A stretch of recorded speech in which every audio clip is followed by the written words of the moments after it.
Hey everyone, I finally finished Jesus and John Wayne, How White Evangelicals Corrupted the Faith and Fractured a Nation.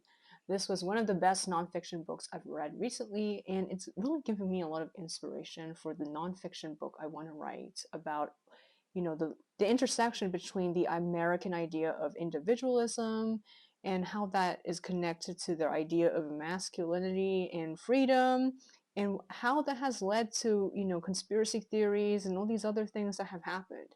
I know that's a very broad idea for now, and that's why I've been reading more books like this to get a better idea of what I can write.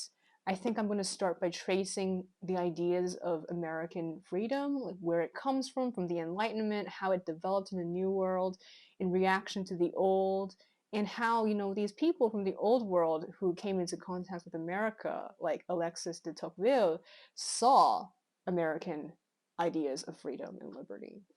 How did these coincide with religion, and how that led to the development of what we see today in the US, such as conspiracy theories, evangelicalism, anti-intellectualism, and much more. And it also is connected to, how many people in America have quote unquote an entitled personality. Where does this come from all sides, both on the left and the right? Why do they think that their opinions are so important, and how does that type of personality influence the development of certain conspiracy theories like QAnon, evangelicalism? Like, I think evangelicalism in many ways is a conspiracy because they believe they are under threat by the left, and they are always pushing the victim narrative. So yes, I just wanted to read you guys a really funny quote from this book.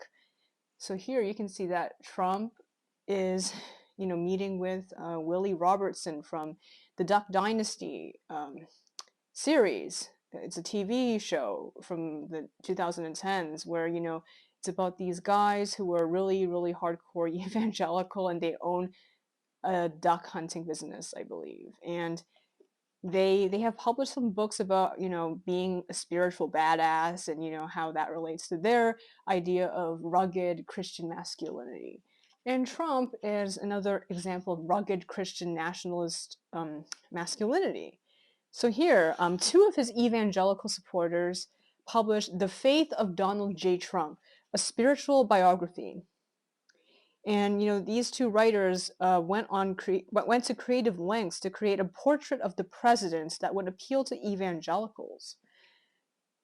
Although they conceded his lineage may be a bit sketchy, according to family history, Trump's ancestors included, quote, an incredible soldier who fought the English at the Battle of Bannockburn, depicted as the final scene of Mel Gibson's Braveheart. There was also a good chance that Trump had, quote unquote, Viking blood running through his veins. His Scotch ancestry, too, linked Trump to the land of John Knox, a man of God who spoke truth to power, a man, parentheses, like other Scots, known for his quote unquote straight talk, a man celebrated by the likes of Doug Wilson and Doug Phillips. So, they are excusing Trump's politically incorrect and frankly racist and offensive behavior as straight talk.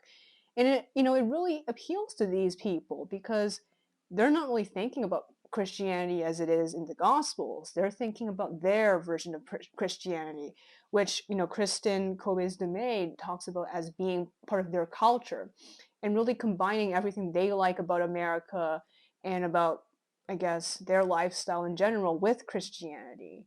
So, from an outsider's perspective, like my own, for example, it doesn't feel Christian. It just feels like their interpretation of American Christian nationalism.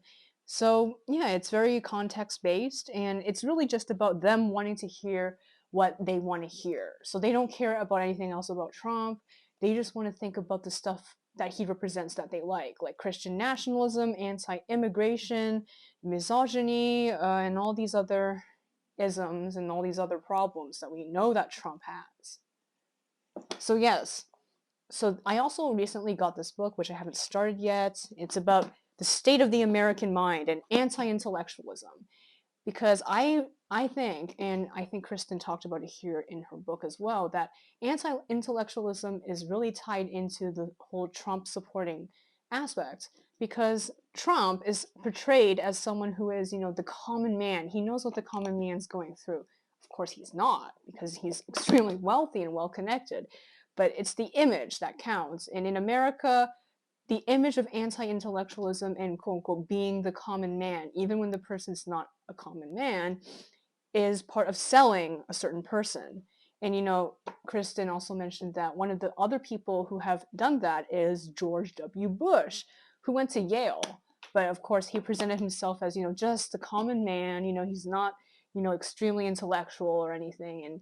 And he was also endorsed by the Evangelicals. So it seems like there is a very strong connection between evangelicalism and anti-intellectualism, which I will be digging deeper into.